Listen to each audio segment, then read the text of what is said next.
Counting the cost. Cost of being a student in the UK.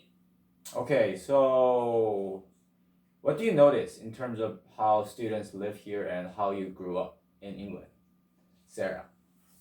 Okay, so I think the biggest difference in terms of studying in the UK and studying in Korea is definitely time and money investment.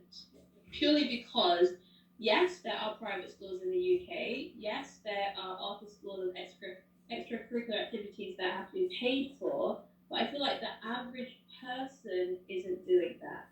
So in the UK, yeah, we go to school and there's after school clubs, but most of them are run by the school with a low to no cost. Whereas it seems like the culture here is go to school and then go to an after school academy, have one with a high cost. And it seems quite standard. That's my understanding of it. Yeah. So, And also with that, yes. the kids can be at that academy until quite late into the evening. Mm-hmm. Whereas I feel like in England, like an after school club could be finished by like 5 o'clock, and then you go home, have dinner with your family, maybe with friends and whatever, and chill. So, if you were to have a child in England or in Korea, which model would you prefer? The UK. Because I still think that clubs and extracurriculars are important, but I think it's a bit stressful for children to be studying every day late into the evening. Because I mean, yes, we have homework. We go home and do homework, but I still think it's not as intense as in Korea. So, you have never witnessed some kind of crazy Asian families that are doing the same thing over there? I mean, I haven't witnessed it. It doesn't mean it's not happening. Yeah. Oh, you haven't witnessed it though. Yeah, because okay, realistically, when you like migrate to England or to the US, whether from Asia, Africa, Caribbean, you do take your culture with you. So I'm sure there are Asian families in the UK that are following whatever model they have from their home countries. I'm just not familiar with it. Okay. Yeah, I felt so deceived and scammed when I went to foreign countries and hear from my friends what they do. They say, yeah, we got off school at 3 or 2 and we played all day and then we did homework and I went to bed and spent time with my family. I'm just like, how is that possible? And I studied literally all day long, all day, all like sometimes until 1, 2, 3 when I was studying for the exam. So I did that since I was in middle school. So I was always blown away. So please tell us what your schedule was like from your experience as a kindergartner, elementary school, middle school, high school. What was a schedule, daily schedule like? Okay, so when I was really little and I went to nursery, which I guess is the equivalent to kindergarten, initially I went to a private nursery, but my mum tells me that I wasn't enjoying it there because at that nursery they were trying to introduce children to maths and English as well as like let's say arts and stuff, and I just wanted to play. How old are you? So I don't know, 3, and so she took me out of that nursery and just like had me at home playing, I guess. I mean, And how do then, you teach like 3-year-old like art, math, all these kind of crazy things? well, if you consider at 3, you can speak a lot, so you can have conversation, so you can teach them. Yeah, 1 + 1 = 2, and you can use an abacus when it comes to addition and subtraction. So it is possible. Okay. I'm just not convinced it's necessary at 3 years old. Okay. So then at 4, I went to normal nursery, which again, yes, the basic introductions of like English, math, science, art, PE, and that was like I don't know, maybe an 8 something or 9 o'clock start until early afternoon in school with your teacher, with your friends. I don't think there's any homework at that age though. I don't recall any homework. So your mum picks you up, your dad picks you up, you go home, you play, you eat, you sleep. Like that's early childhood kind of thing. And then we have primary school, which is split into infants and juniors. So at this point, you are age 5 to 10.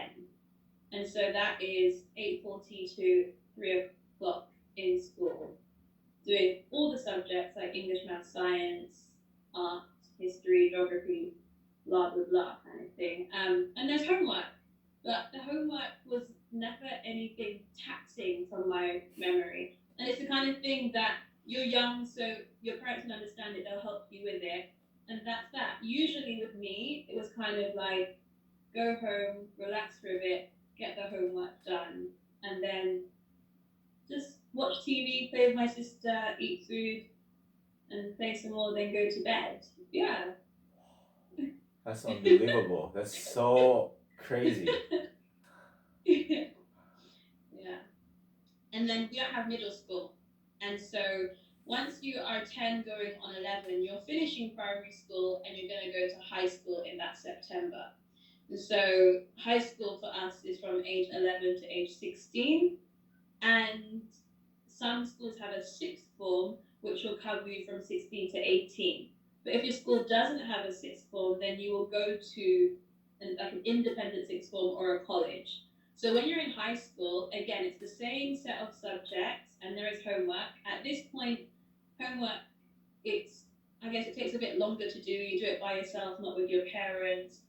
But it's not common to go to an academy. I didn't go to any sort of after school academy. I just went to after school clubs like maybe like a netball club or a cooking club, art club, and that would be staying at school till maybe about 5 doing whatever activity it is.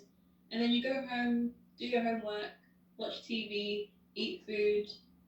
Yeah, that's high school in general. In a UK high school, the last 2 years, that's when you choose your main subjects that you're going to do your GCSEs, and that is general secondary education.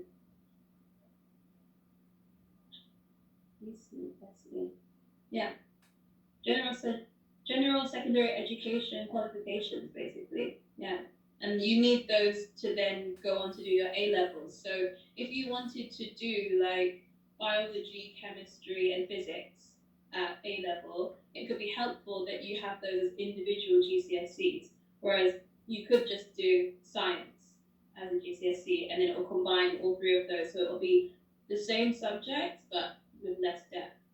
So, for example, if you want to do medicine, you're probably going to be doing all of those independently from high school. Whereas if you're not interested in that, you're probably not going to break it down so much. You might choose to do history or geography or sociology based on your own interests. And then when you go to college, you again specialize even further and only have like 3 or 4 subjects.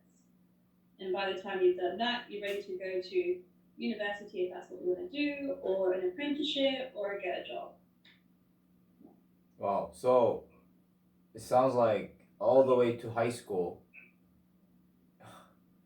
you finish school comparatively so much earlier than Korean students would do. Because I came home at 12 p.m., 11 p.m. I studied all day long, but you came home at 3 or 4 and then you just did homework and chilled and played and spent time with your family. Yeah, I mean, and I'm talking about myself. So there are people who have like a specific goal in mind, like if they want to be an athlete or they want to be a musician. And so therefore, I'm sure they are going to have a combination of like official clubs or practices and then their own private practices, whether it's at home or like at a gym or something like that. And so then they will be spending a lot more time focused on that. But I never had that kind of interest. I was much more generalized. And also, like, my parents were a little bit strict. So, yes, they expect us to just come home, do our homework, and hang out at home. But I definitely had friends who would finish school and then just hang out with each other, like at the park or on the streets. Yeah. But you mentioned the extracurricular activities such as sports or music, not like math and science and all these things at a separate after school. Because it's a lot less common, like it's not really a thing. I think there are people who might decide to get tutors, in which case, you're paying for someone to come to you and do a session with you. But the Hagwon style, is just not really a thing. Wow. What do you think is creating this difference? Are the teachers over there more proficient, or are people's attitude about education are a lot different? Do you think? I don't know what I would say is guiding it, but I would say this has been the model for a long time. Children going to school, then going to Hagwon and getting home late. So if you're a parent who actually would prefer not to send your child to a Hagwon, even though you don't want them to have that much stress and pressure, you then have the consideration of them being at a deficit amongst their peers. And so it's like you do send them to Hagwon. So everyone is sending their kids to Hagwon. So everyone is getting that extra bit of academia. So then when they're going to the next level, they're all at the same level ish with that. So if you decide suddenly now, okay, I'm not going to send my kids to Hagwon, they're going to be below, they're going to struggle. And then at the same time, let's say you go from middle school to high school to university, at each level, they're going to have an expectation that is based on children who have been studying from like morning straight through to night. And so I think it's hard to change it because it's a whole cycle. Because there's a pressure, Um, there's the norm, expectation all around you. yeah, where I don't know, in the UK, the cycle is different, the norm is different, and so it just works. So there are children who do study a lot, whether it's because they are struggling, whether it's because they really love their subject, or if it's because their parents are pushing them. But it's still not going to be Hagwon style. It's going to be tutors or self study. Wow. So so you said you had to pick different things in order for you to go to different majors in university setting. So what was your experience in terms of that? So my experience is that when I was in college, I realized that actually I'm not that academic. Like I can be, I just don't really enjoy it. And so I didn't even want to go to university. And so when it was time to be applying for universities, yes, I looked at courses in universities, but I was also really trying to research apprenticeships because I just felt like I'm interested in media because I'm just someone who's a massive media consumer in terms of I love watching TV, I love watching movies, social media, all of it. So I thought, I feel like I should go into media. But I wasn't seeing apprenticeships that for me was substantial enough. Like if I wanted to be an accountant, excellent apprenticeships, 100%. But at the time, when it came to media, I just didn't feel like when I finished an apprenticeship that I was seeing, I would be able to like slide into a job. Whereas I felt like, which again, that could be highly inaccurate. I felt like if I went to university when I finished, I could slide into a job.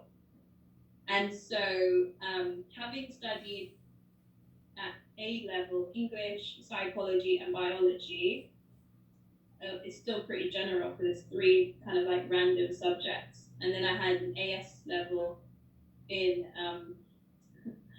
critical thinking. So yeah, and like it was just super general. And so I was looking at degrees in English, in communications in media, but I wasn't entirely satisfied. So I just decided, let me just apply to these unis because in the UK you can only apply to like 5 universities. In the US you can just apply for loads of them, but you have to do separate applications, right? In the UK you can apply for 5 universities through UCAS, which is a system, and it's it's simpler and it's like one statement rather than separate letters to each uni, and you just send it off and you wait for you to accept you or not. And so I did that, and I was still not really happy. I just did that to meet the deadline and to tick the boxes, and then I continued researching. And then what I found was universities that had combined honors, in which case instead of having one major, like one degree subject, I could have three. So I chose to do that. So I applied then after I had already sent off my application. I started emailing and calling because I was like, I don't want to specialize yet. So I called the University of Liverpool, spoke to them about their combined honours program, spoke to the leader of the program, was saying I'm interested in doing English, communications, and politics. And so that happened. So English, politics, communication. Yes. So you did all three. So it was only a 3-subject first year, and then I had to drop one. And I actually dropped politics because it was very historical, and history is interesting, but I didn't enjoy being like a history student, a political student. So I continued with English and communications. So you started with three, and then and you narrow down to just two. Yes. Okay, wow, that's very interesting. So you said you picked three components. That's during the time of high school. You said. No, this is after. Okay, so this one I'm 8. This one I'm 17, going on 18. So I feel like most of the world they do go to university, to high school until 18. So it is kind of like high school age, yes.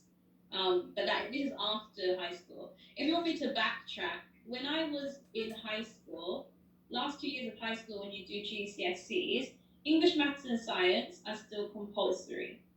My high school was an arts college, so even though it's a high school, art was its specialist subject, and so instead of just having art, they broke it down, so you would have like general art, but also textiles, like Wow. sewing and things, resistant materials, which I guess is like workshop, 3D design, which I guess maybe like structures and statues and stuff. And so we have to do art as well. Whereas in another high school, you definitely would not necessarily have to do art at GCSE level if you didn't want to. So there we've got English, math, science, and art. We do PE, but it doesn't have to be a GCSE. It can just be a subject you do to fill the day, or you can choose to do it as a GCSE, in which case there's going to be a greater depth of study like anatomy, physiology, and stuff like that. And then I chose to do history, sociology, and French. Those are my chosen GCSEs. So what does GCSE stand for? General Certificate of Secondary Education. I said it wrong earlier. That's what it is. It's General Certificate of Secondary Education. Yeah. General Certificate of Secondary Education.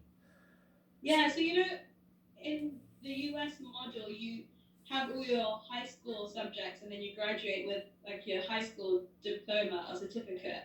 So in the UK, it's not one certificate, it's like each subject, especially as the different subjects have different examining boards and organizations, which I'm sure they do in other countries as well, but it's like, so it's not one diploma. You don't graduate from high school in the UK. You just take the different subjects and get a certificate for each of them.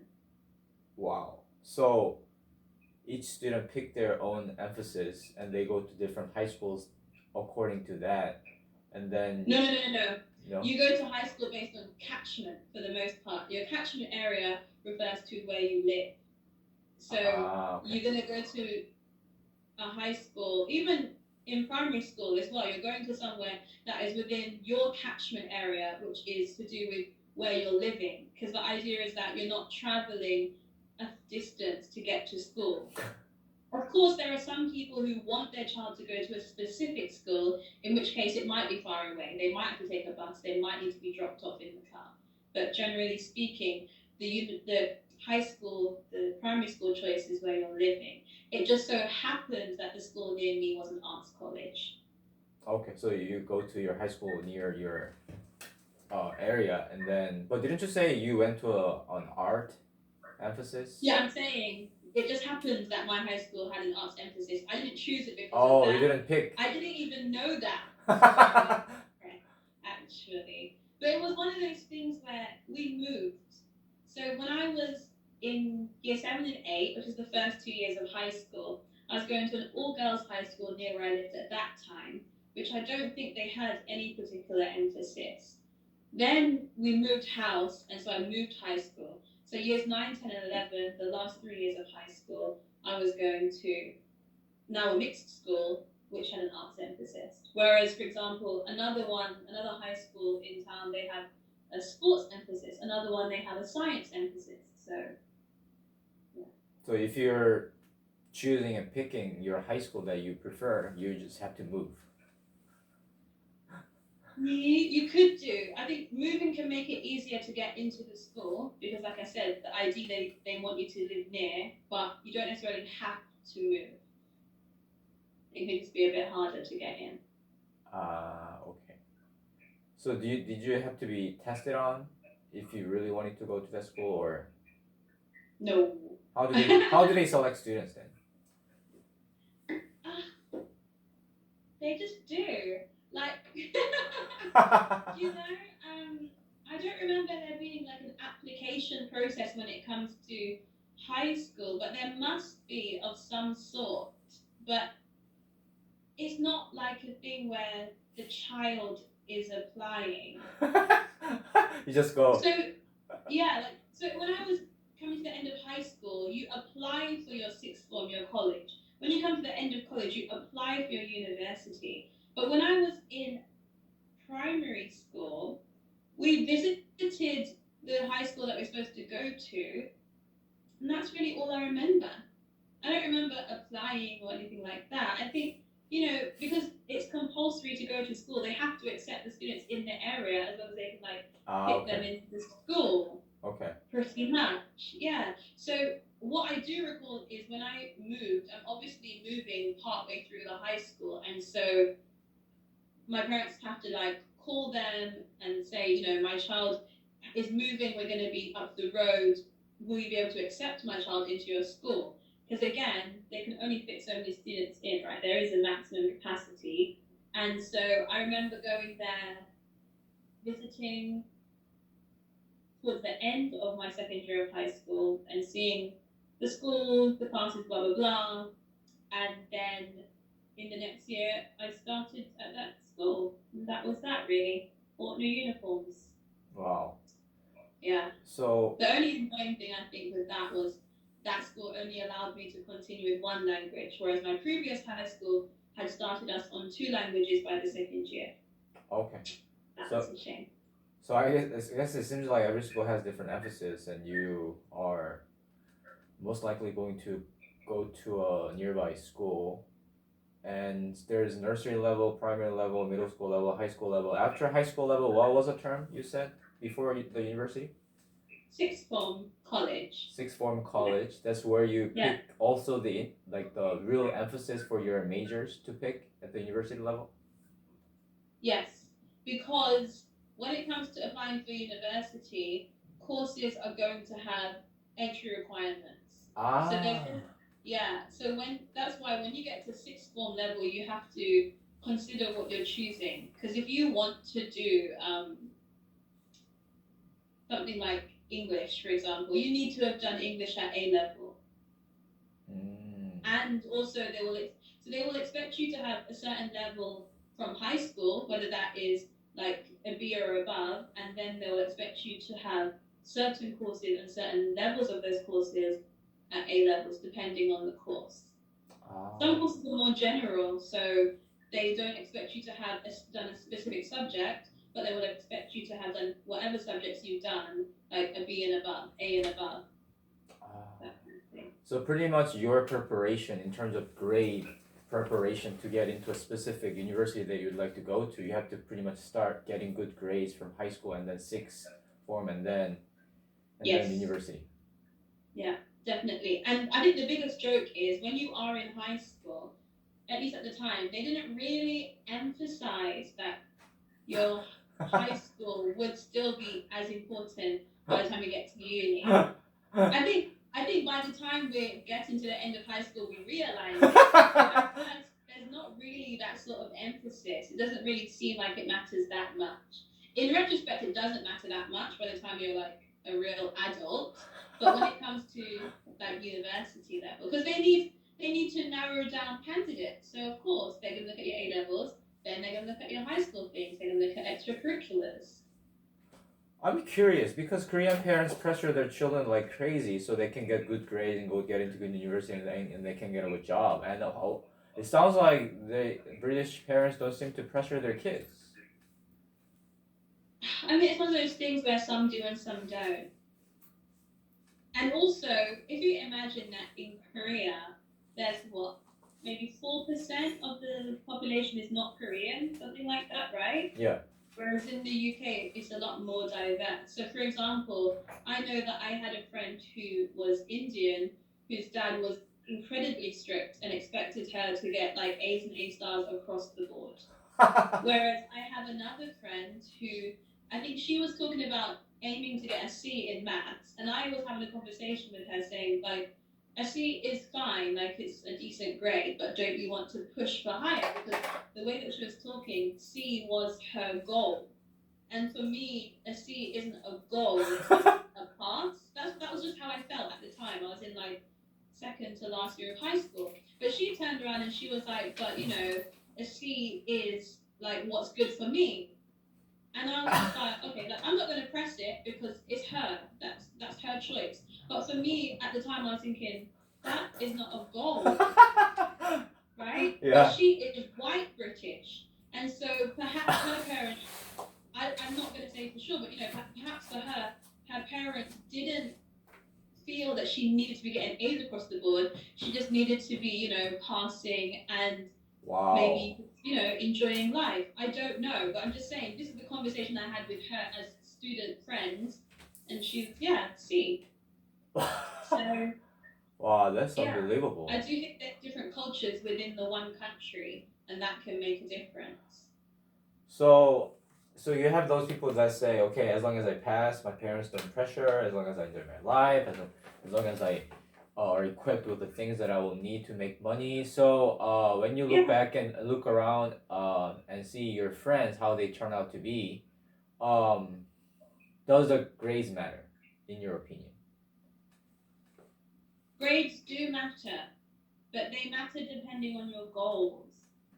So, for example, I have a friend who went to Warwick and did like mathematics, some sort of mathematics course. Now, Warwick is a good university, or at least it was at the time. I haven't looked at rankings in ages.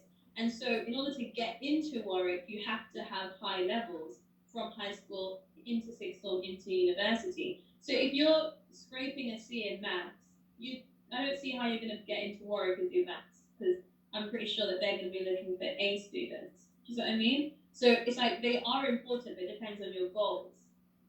And it's like, so if you talk about Oxbridge, Cambridge, and Oxford University, they're going to have entry requirements that are high levels at sixth form, high levels at high school. So if you are trying to get into Cambridge and Oxford, you're going to need to have high levels of education right the way through.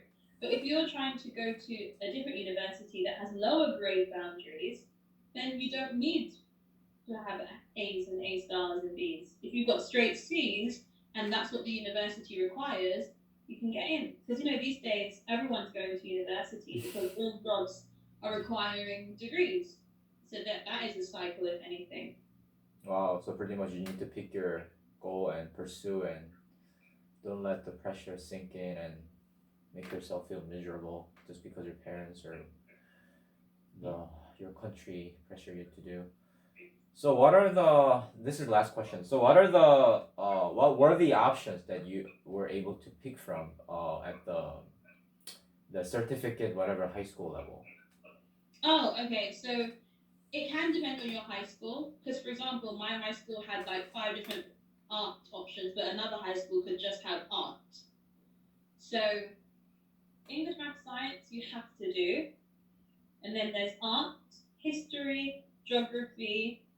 My school didn't have psychology, but some schools will have psychology, sociology, religious education. Oh, yeah, I took RE as well, which is religious education. I forgot that, but that is also an optional one.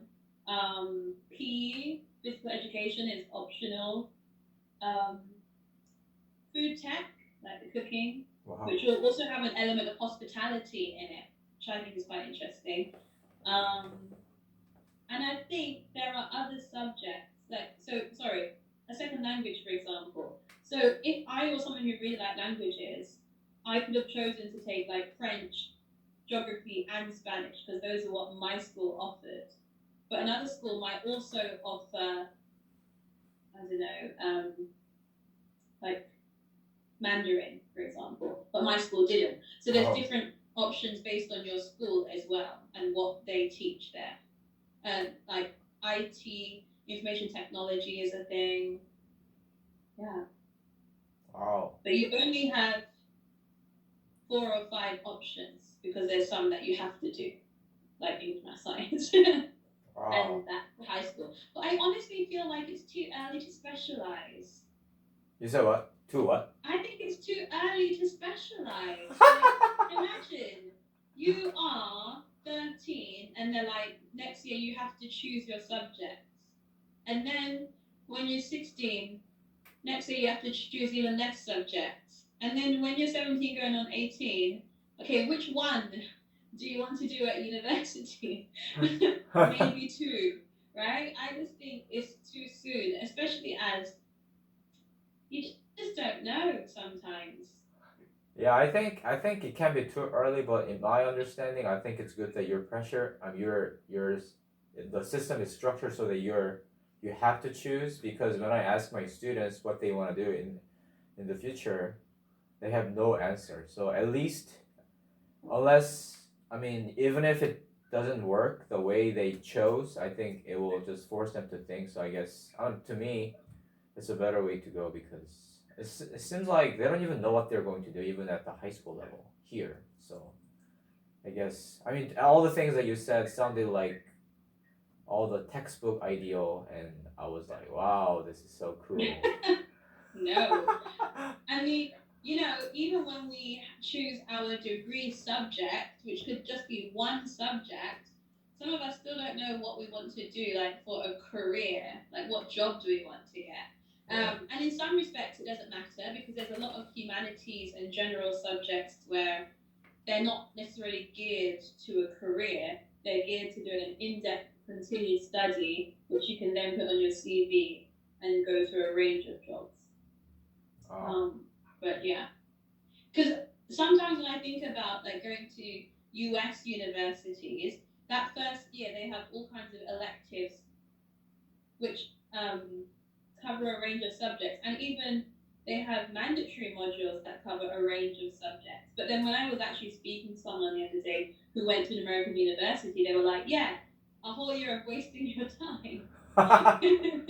Because I guess if you know what you want to do, then you really wouldn't want to have to spend time doing modules that are not related. Those like Yeah. general education subjects. Yeah, because also, I don't know if you realize, but the UK degree as an undergraduate is usually 3 years, whereas US is 4 years. So I guess that's why it's 3 years because we don't have that year of general subjects. You kind of start immediately with modules that are related to your chosen degree subject. That's true. You already picked your emphasis in the previous level, so Yeah. it's not time to play with different general courses. Yeah.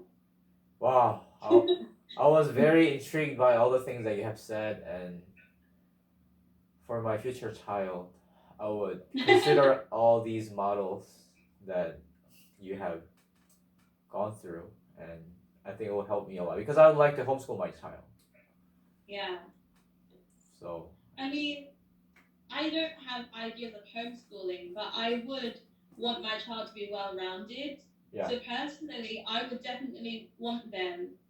I'm not gonna force them, but I would definitely want them to Yeah. have definitely like a second language, an instrument, a sport, yeah, and maybe something for fun as well, yeah, in addition to whatever schooling they're doing. yeah, yeah. So, Let us give something better our generation hasn't hasn't hasn't experienced. yeah. Yeah, that's what I think we should do. Because just because the older generation did something, it doesn't mean you just have to follow. I'm just excited that I can try something new that no one has ever tried. Honestly, I wish sometimes my parents had pushed me to do more things in terms of Oh really? pushing me to do a sport or pushing me to do an instrument. Okay.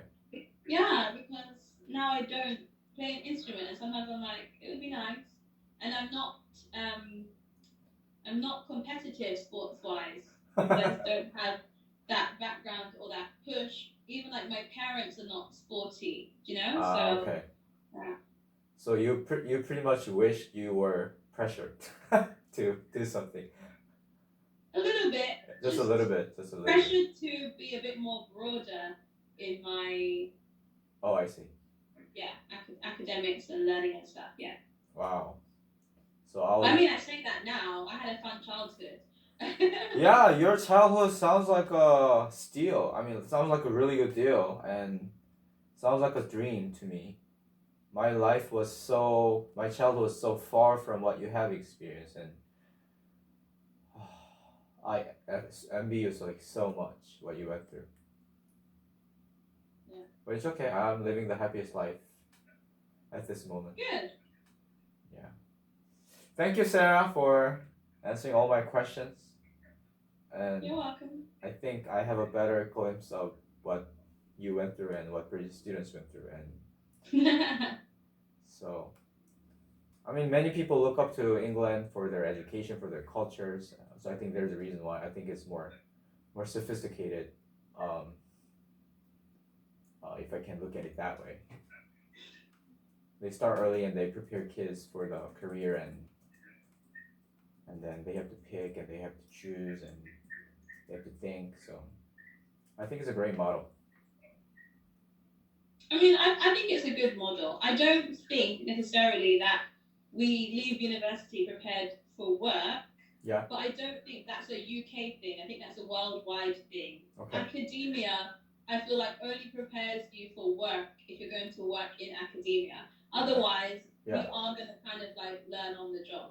Yeah, that's true. You don't learn all the things in the school. Yeah. Yeah, I don't think I learned anything from my education classes. I literally learned nothing, just learned theories. I learned a lot of things in the field. Thank you so much for this interview, and I'll pass it on to my students and to my friends, and they'll be gaining more insight about this. Yeah, no, it was actually quite fun. Yep. Sorry, I did more than 30 minutes. It's okay.